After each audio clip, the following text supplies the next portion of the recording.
लक्ष्मण जी ने कहा तो इनसे दो दो बात हम कर ले। अच्छा तुम क्यों करोगे? प्रभु जो जिस भाषा का जानकार हो उससे उस भाषा में बात करने में सुविधा रहती। अंग्रेजी जानने वाले से अंग्रेजी में, हिंदी जानने वाले से हिंदी में, संस्कृत जानने वाले से संस्कृत में। अच्छा जानकारी ना हो। और एक सज्जन बड़े विचित्र थे, उन्हें अंग्रेजी का बिल्कुल ज्ञान नहीं था, पर उन्हें 3-4 शब्द याद कर लिए थे। वो वही शब्द बोलते, 4 शब्द बस, yes know very good thank you, और अर्थ किसी का पता नहीं।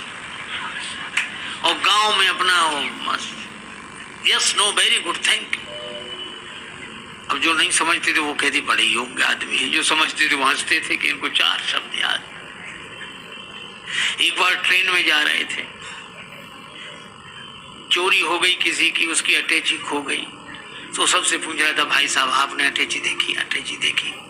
तब तक वही मिल गए, बोले भाई साहब आपने अटैची देखी? उन्होंने सोचा अंग्रेजी बोलने का मौका अच्छा है, सो बोले यस। अरे बड़ी खुशी की बात, तो दे दीजिए। तो बोले नो। उसने कहा कि ये कोई बात हुई, तुम्हें मिल गई हो, मना कर रहे हो, इतनी पिटाई लगाएंगे, 2-4 तमाचे लगाएंगे? तो बोले वेरी गुड। तो उसने 2 लपड़े लगाई। तो उसने सोचा पिट तो गई, आखिरी शब्द और बोलते, बोले थैंक यू। अब अर्थ उसे पता ही नहीं कि क्या है। तो जो जिस भाषा का जानकार हो उससे उस भाषा में बात करने में सुविधा रहती है। लक्ष्मण जी ने कहा कि परशुराम जी आपकी भाषा समझ नहीं सकते, और परशुराम जी जो भाषा, जिस शैली में भाषा बोल रहे हैं वो भाषा आप बोल नहीं सकते। फिर इनकी भाषा के विशेषज्ञ तो हम हैं, आप हमें आज्ञा दीजिए। राम जी मुस्कुरा कर रह गए। लक्ष्मण जी प्रभु चरणों में प्रणाम करके गए और परशुराम जी से कहा कि महाराज आप दुखी क्यों हैं? परशुराम जी बोले लो और सुनो, इन्हें अब तक यही पता नहीं है कि हम दुखी क्यों हैं। अरे ये धनुष टूट गया है। अच्छा धनुष टूट गया तो आप क्यों टूटे जा रहे हैं? क्या आप धनुष हैं? नहीं नहीं वो बात तो नहीं है, लेकिन अच्छा तो आपका है धनुष? नहीं हमारा नहीं। अच्छा हमारे गुरुजी का है। अच्छा तो गुरुजी ने इसकी रखवाली आपको दी थी क्या? नहीं नहीं उन्होंने भी नहीं, उन्होंने जनक जी को दिया और जनक जी ने तोड़वा दिया। हाँ फिर आप काहे को परेशान हो? परशुराम जी सोचने लगे कि बात कह तो ठीक रहा है, हमारा धनुष है नहीं, और हम धनुष के टूटने से इतने दुखी क्यों? कई बार आपको ऐसे लोग मिलेंगे, हम लोगों को तो प्राय मिलते हैं, कहते महाराज हम बहुत परेशान है, बहुत परेशान है महाराज, हम बहुत परेशान। उनसे पूछो क्यों परेशान हो, तो कहते हमें खुद समझ में नहीं आता कि हम क्यों परेशान हैं। अच्छा बोलो समझ में आ जाए तो आधी से ज्यादा परेशानी क्यों हो जाए, पर उन्हें समझ ही नहीं आता। रोगी पीड़ा का अनुभव करता है पर रोग कौन सा है ये तो वैद्य बताते हैं। लक्ष्मण जी जीवाचार्य हैं। लक्ष्मण जी ने कहा इस रोग का कारण मैं बताऊं आपको।